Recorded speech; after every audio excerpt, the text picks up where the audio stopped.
नमस्कार मेरे प्यारे भाइयों और बहनों, मैं गोविंद शर्मा आप सभी का एक बार फिर से आपके अपने YouTube चैनल एसपी गुरुकुलम पर हार्दिक स्वागत करता हूं।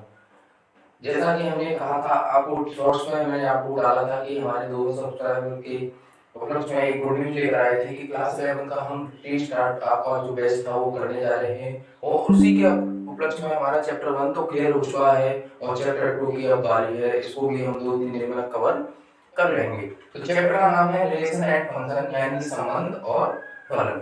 2 वीडियो में इसके हम लगभग सारे ही कॉन्सेप्ट कवर कर लेंगे और उसके बाद 3 एक्सरसाइज हैं तो 3 दिन में वो हम खत्म कर लेंगे। तो यानी कि 5 दिन का ये हमारा टॉपिक होने वाला है। और यहाँ से आपको देखोगे तो यूपी बोर्ड में आपका 12th में भी आता है फंक्शन, तो वहाँ इसका और डीप में हम जानने की कोशिश करेंगे और यहाँ से यूपी बोर्ड में कम से कम आपके 3 नंबर आपके पक्के होंगे, क्योंकि यहाँ से कम से कम 3 नंबर का तो कम से कम आना ही आना है आपके बोर्ड एग्जाम में। क्योंकि यहाँ से पढ़ोगे रिलेशन और फंक्शन तो 12th में और आता है, तो ये हमारा डिफरेंशियल में भी काम आता है, यानी कि डिफरेंशियल इक्वेशन में भी डिफरेंशियल डिफरेंशियल इक्वेशन में भी आपके यहाँ से काम आने वाला है, इसलिए बहुत ही इंपॉर्टेंट आपका टॉपिक होने वाला है। अगर आप चैनल पर नए हो तो चैनल को सब्सक्राइब कर लीजिए, बेल आइकन दबा लीजिए, जिससे कि आने वाली वीडियो का आपको समय से नोटिफिकेशन मिलता रहे। और वीडियो को ज़्यादा से ज़्यादा शेयर कीजिएगा, जिससे कि और बच्चे भी हों वो भी यहाँ से जुड़कर अपने मैथ्स की अच्छे से तैयारी कर पाएँ।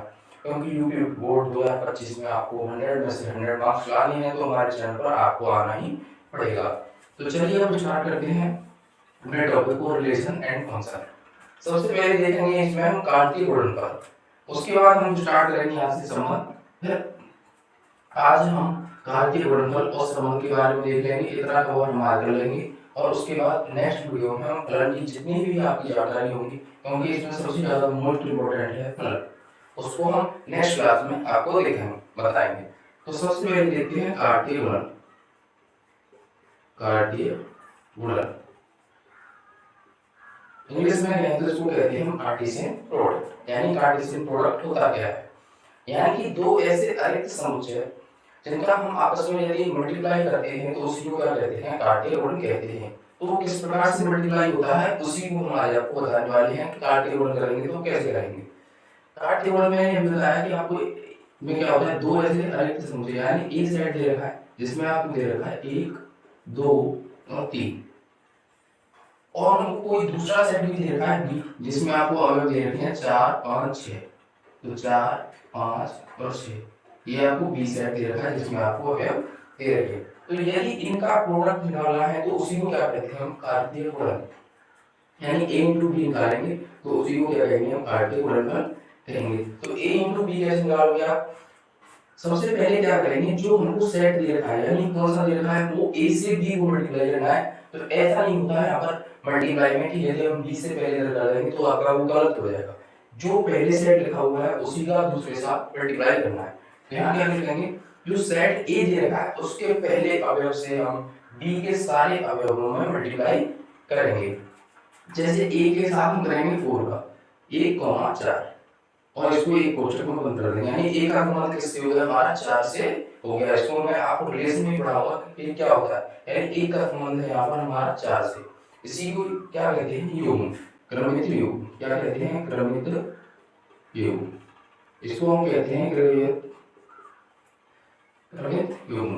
तो इसी प्रकार हमको क्या करना है, पहले से 4 से किया, दोबारा करेंगे तो 1,5 हो जाएगा, यानी 1 का मल्टीप्लाई 5 से किया तो 1,5 आएगा। 1 का 6 से करोगे तो 1,6 आएगा।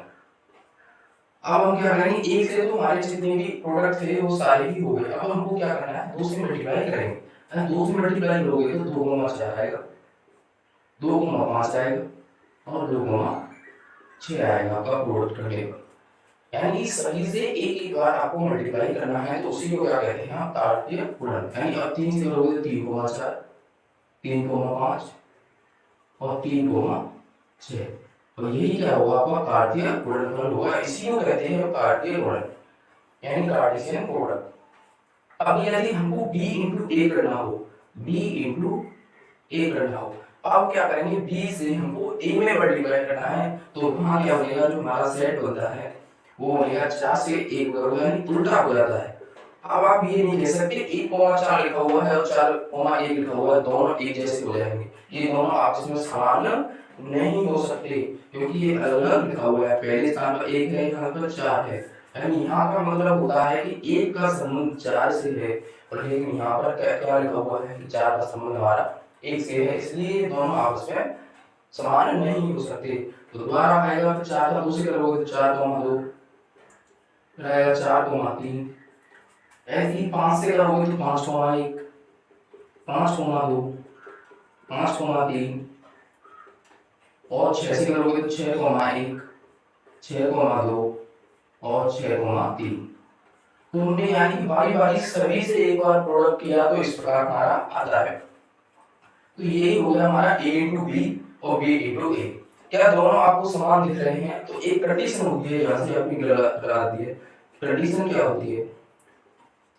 कंडीशन होती है a इंटू बी बराबर b इंटू ए। ये कभी नहीं हो सकता, कभी नहीं, ज्यादातर नहीं होगा, जब तक बराबर नहीं होंगे। ये आपकी कंडीशन होती है कि ये आपस में बराबर नहीं हो सकते। और बराबर भी कब होंगे? जब यानी a इंटू बी बराबर b इंटू ए हो। यदि ये बराबर हो, ये तभी संभव है। कब? तभी संभव है जब a बराबर b हो। यानी सेट a के बराबर यदि b सेट हो, तभी ये कंडीशन लागू हो सकती है कि a गुणा b इंटू a बराबर हो। नहीं तो ऐसी कोई भी कंडीशन नहीं हो सकती कि दोनों ये आपस में कभी बराबर हो जाए। तो ये कंडीशन ये रेयर में होता है, हो भी सकता है, लेकिन ज्यादातर आपके जो क्वेश्चन बनेंगे वो इस कंडीशन के आधार पर बनते हैं। अगर यहाँ तक आपको कोई भी डाउट हो तो आप कमेंट में बताइएगा, और अच्छे से समझ में आ रहा हो तो उसके लिए वीडियो को लाइक जरूर कीजिएगा। तो यही था आपका कार्तीय गुणनफल। यह था कार्तीय गुणनफल। क्या करते हैं, जैसे कि कोई दो अरिक्त समुच्चय दे रखे होंगे, उसमें आपको क्या करना है, पहले सेट के पहले अवयव से, ये क्या होती है कि मैंने सेट में बताया था, लिखे होते हैं यानी एलिमेंट, यानी सेट ए के फर्स्ट एलिमेंट से बी के सभी एलिमेंट को मल्टीप्लाई करेंगे और उन्हें एक कोष्ठक में लिखेंगे, जिनको क्या कहते हैं, हम क्रमिक युग्म, यानी क्रम से लिखे हुए युग्म, उसी को क्या कहते हैं, क्रमिक युग्म कहते हैं। फिर 2 से किया सभी में, फिर 3 से किया, यानी 1 बाय 1 सभी एलिमेंट से एक बार हम सभी में मल्टीप्लाई करेंगे, और इसी से हमको क्या मिलता है, कार्तीय गुणनफल मिलता है। तो अब चलते हैं, इसमें हम देखेंगे कि क्या क्रमिक युग्म बराबर भी हो सकते हैं, वो भी देख लेते हैं। एक कंडीशन होती है, इसी में मैं आपको बताता हूँ, यहाँ से आपको कंडीशन दूसरी भी होती है, वो भी आपको बता देता हूँ। कंडीशन दूसरी क्या होती है आपकी? कंडीशन दूसरी होती है कि ए में आपके दे रखे हैं, जैसे ए सेट दे रखा, उसमें आपके एलिमेंट हैं पी, कितने, यानी पी एलिमेंट दे रखे हैं, पी एलिमेंट, और सेट बी दे रखा है जिसमें आपको क्यू एलिमेंट दे रखे हैं, क्यू एलिमेंट यानी क्यू अवयव दे रखे हैं। एक में दे रखा बी और एक में दे रखा क्यू। तो जो ए इंटू बी होगा उसमें आपके कितने अवयव होंगे, यानी कितने एलिमेंट होंगे। अब आप यहाँ देख पा रहे हो कितने हैं, 1 2 3, कितने थे, 3 एलिमेंट थे, यानी पी के स्थान पर यहाँ का था 3 और यहाँ भी कितना था 3। अब यहाँ पर देखिए कितने हो गए, 1 2 3 4 5 6 7 8 9, कितने हो गए, यानी 9 हो गए। तो ए इंटू बी में जो एलिमेंट होंगे, ए इंटू बी में एलिमेंट होंगे वो कितने होंगे आपके, p इंटू क्यू के बराबर होंगे, यानी p इंटू क्यू के बराबर होंगे। यहाँ एक तरह से रखा था, जैसे कि एग्जांपल के तौर पर देखो, यहाँ दे रखे थे 3, यानी 3 बी सेट में भी कितने दे रखे थे आपके, 3 एलिमेंट, यानी 3, तो 3 प्रकार 9। यहाँ से आपके कितने एलिमेंट कर गए थे, 9, तो यहाँ पर आपको कितने दे रखे हैं, 9 ही एलिमेंट दे रखे हैं। ये भी आपकी बहुत इंपॉर्टेंट कंडीशन बनने वाली है। तो ये भी 2 कंडीशन है आपकी कार्तीय गुणनफल से रिलेटेड। तो अब चलते हैं हम आगे के लिए।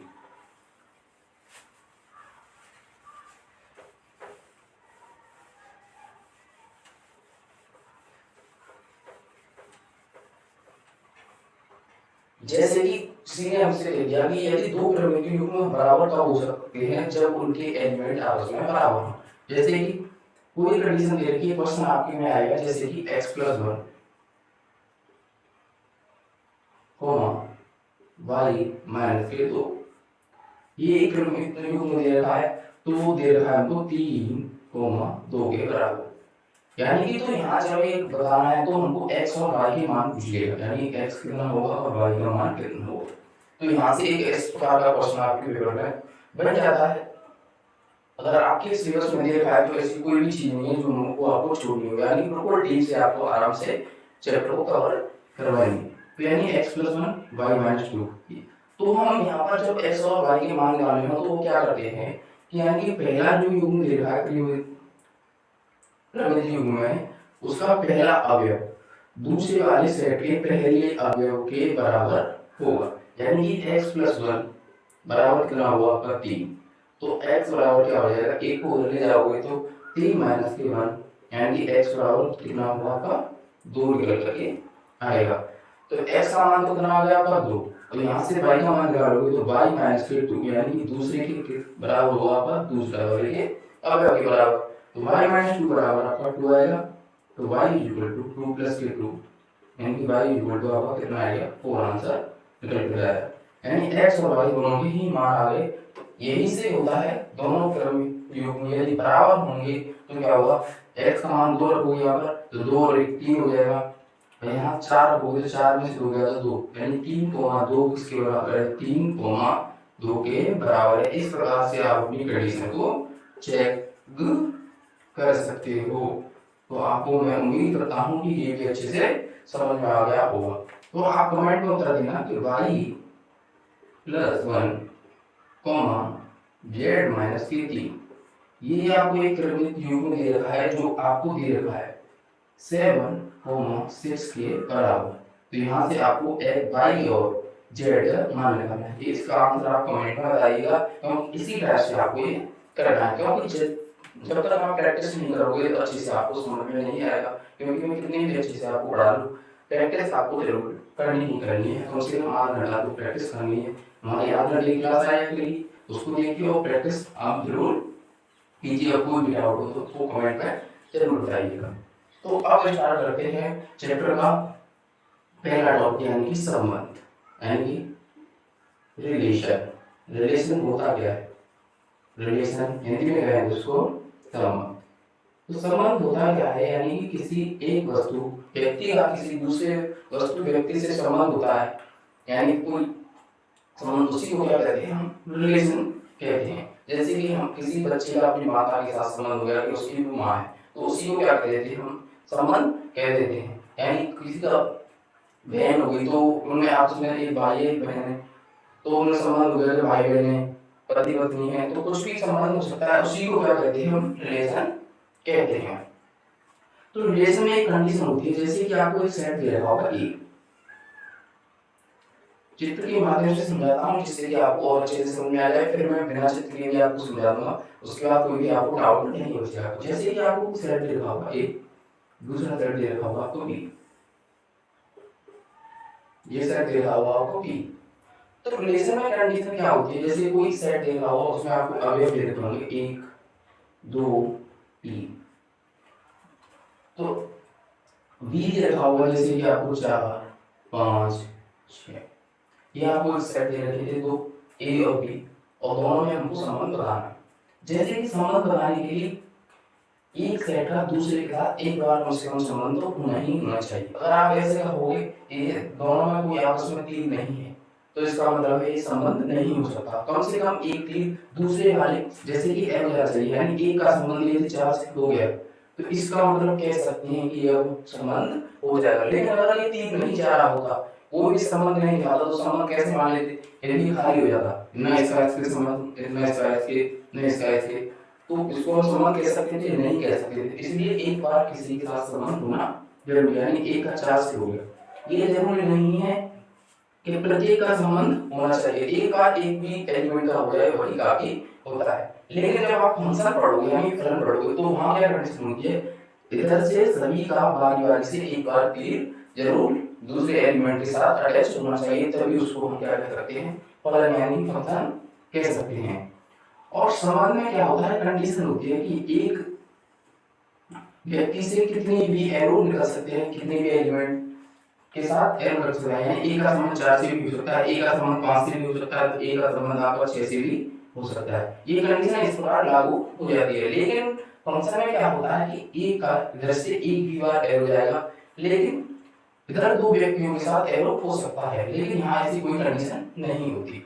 अब जैसे 2 का संबंध हो गया, 2 का संबंध हमने 5 से कर दिया, 3 को हमने खाली छोड़ दिया, तो ये आपका क्या हो गया, एक संबंध हो गया। तो यहाँ से आपकी 3 कंडीशन बनती है मेन, वो होता है डोमेन। डोमेन बनाने के लिए कहेगा आपको, डोमेन क्या होता है, इसको हिंदी में कहते हैं प्रांत। क्या कहते हैं, प्रांत। आय क्या है, कोडोमेन, कोडोमेन जिसको कहते हैं हम हिंदी में सह प्रांत। और अगला होता है आपका रेंज, रेंज यानी कि परिसर। क्या हो गया, परिसर। ये आपकी 3 चीजें होती हैं, ये बहुत ही ज्यादा इंपॉर्टेंट, एक ये वाली चीज निकालने के लिए और एक रेंज, दोनों ही आपकी बहुत ही ज्यादा इंपॉर्टेंट होने वाली हैं। तो डोमेन क्या होता है, यानी प्रांत क्या होता है, यानी कि जो सेट पहले लिखा हुआ है, यानी कि सेट ए लिखा हुआ है पहले यहाँ पर, तो ए के सेट से जितने ए सेट के जितने भी अवयवों से आपका तीर निकल रहा है, तो उसी को क्या कहते हैं, हम डोमेन कहते हैं, यानी कि प्रांत कहते हैं। जैसे कि सेट ए हो गई, सेट ए दे रखा है, यहाँ पर मैं आपको बता देता हूँ, उसमें दे रखा है आपको 1 2 3, और सेट बी दे रखा है, वहाँ आपको दे रखे हैं एलिमेंट 4 5 6, यानी कि ए सेट के जितने भी संबंध दे रखा है वो यहाँ से ए से किसमें दे रखा है, ए से बी में, यानी संबंध जो रिलेशन दे रखा है, यानी आर दे रखा है, आर सब्जेक्ट, यानी आर इस प्रकार है कि ए का संबंध किससे दिखा रहा है हमको, बी से। इस प्रकार हम इसको डिनोट करते हैं, यानी जो आर फॉर क्या होता है आपका रिलेशन, रिलेशन, रिलेशन इस प्रकार है कि ए का जो संबंध है वो किसके साथ है, आपका बी के साथ है। तो यहाँ पर डोमेन क्या होगा, यानी सेट ए का जिसके साथ संबंध है, जिससे संबंध है, यानी ए से संबंध है किसका, बी का, तो यानी जिससे संबंध है उसके अवयव जिनसे 3 मिल रहा है उसी को क्या कहते हैं डोमेन, यानी प्रांत। प्रांत में क्या जाएगा, यहाँ पर ए सेट दे रहा था, उसका संबंध है बी से, तो ए सेट के जितने भी अवयव हैं उनसे एरो निकलना चाहिए। तो कौन कौन से एरो निकलना है, 1 से और 2 से, तो जो इसके डोमेन होंगे, डोमेन के जो सेट बनेगा वो क्या बनेगा आपको, 1 और 2, यानी कि वो अवयव जो जिनसे आपका किसी दूसरे संबंध है सेट से, उसी के जो अवयव हैं उन्हीं को क्या कहते हैं, डोमेन। जैसे 1 और 2, 3 के साथ कोई एरो नहीं कर रहा, 3 हमारे डोमेन नहीं, यानी कि जो आप फंक्शन देखोगे, तो यानी फंक्शन देखोगे, फंक्शन में क्या पाओगे, फंक्शन में कोई वैल्यू डाली, तो वैल्यू जो डालते हैं और जो मिलेगा वो तो हमारा रेंज होता है, जो हमने डाला उसी को क्या कहते हैं, डोमेन। यानी यहाँ पर हमने क्या डाले थे, 1 डाला था, 2 डाला था, 1 का डालने पर हमको क्या मिला था, 4 भी मिल रहा था, 5 भी मिल रहा था और 6 भी मिल रहा था। दोनों यदि किसी में डालेंगे तो 5 हमको मिल रहा है। तो ये होता है आपका क्या, जो हमने किसी फंक्शन में वैल्यू डाली उसी को क्या कहते हैं, हम डोमेन कहते हैं। तो डोमेन के अवयव क्या हो गया आपको, 1 और 2।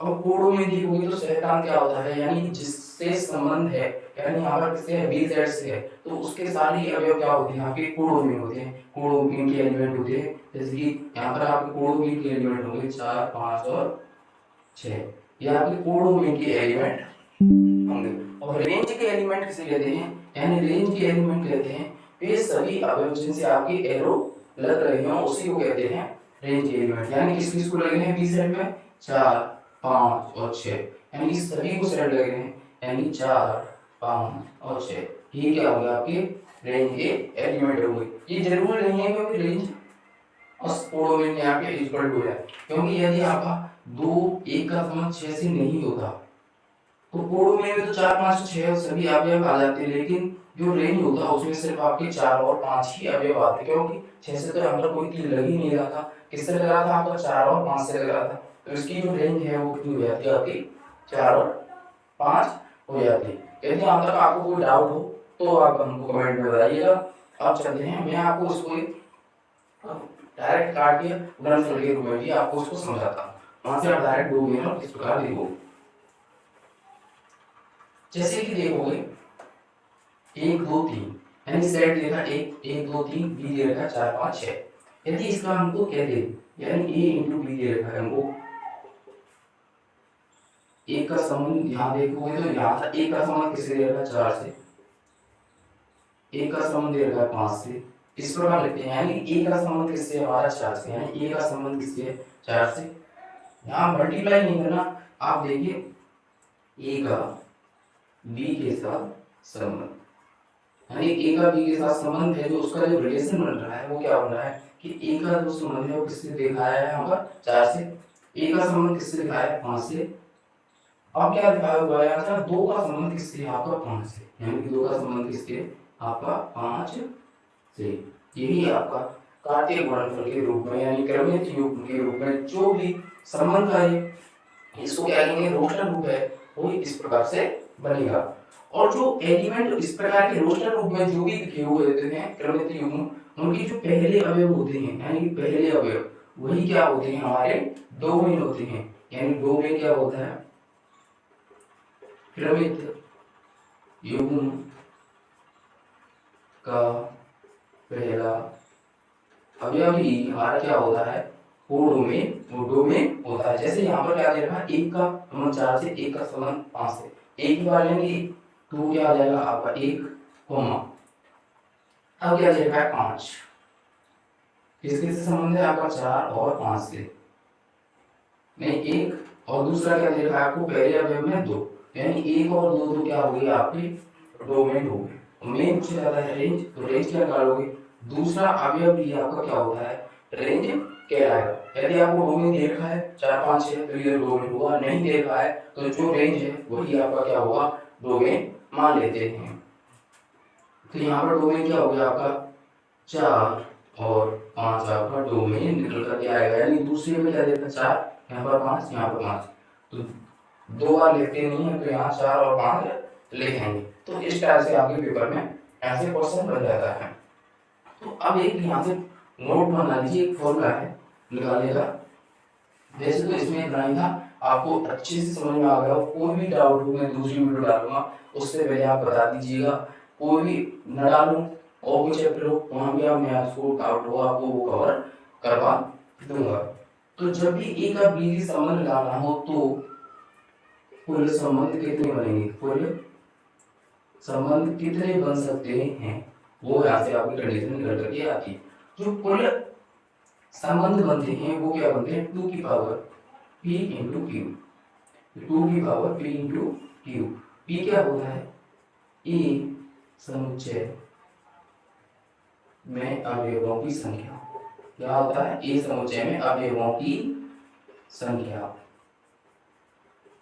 और जो क्यू होता है वो क्या होता है, p समुच्चय में अवयवों की संख्या होता है, यानी p क्या होता है, ए समुच्चय में अवयवों की संख्या, और b क्यू क्या होता है, b समुच्चय में अवयवों की संख्या। और उसी को यदि हम 2 की पावर में लगा दें, यानी ये क्या लिखा आपको, कार्तीय गुणनफल, यानी 2 समुच्चय देख रखे हों और उनका कार्तीय गुणनफल करने से जितने भी कुल अवयव आते हैं, यदि उनको 2 की पावर के रूप में लिख दें तो उसी को क्या कहते हैं हम, कुल संबंधों की संख्या कहते हैं। वेरी वेरी इंपॉर्टेंट है आपके लिए एग्जाम में, क्योंकि यहाँ से आपको डायरेक्ट ही टिक मार्का के रूप में फॉर्मूला पूछ लिया जाएगा, या फॉर्मूला अवयव दे देगा कितने कितने अवयव दे रखे हैं, और यहाँ से आप कह देगा कुल संबंध आपके कितने होंगे। तो इसी के साथ जो आपका 11th में रिलेशन का पोर्शन दे रखा था वो यहाँ से आपका जितना भी था वो कवर हो चुका है। इससे जो आगे है वो क्लास 12th में दे रखा है, और इसी के साथ हम आप इस वीडियो में नाम लेंगे। और जो आपका इस चैप्टर में टॉपिक बचा हुआ है फलन, उसको हम नेक्स्ट वाली क्लास में आपके साथ कवर करेंगे। इसी के साथ हम इस वीडियो में नाम लेते हैं। नमस्कार, जय हिंद, राधे राधे।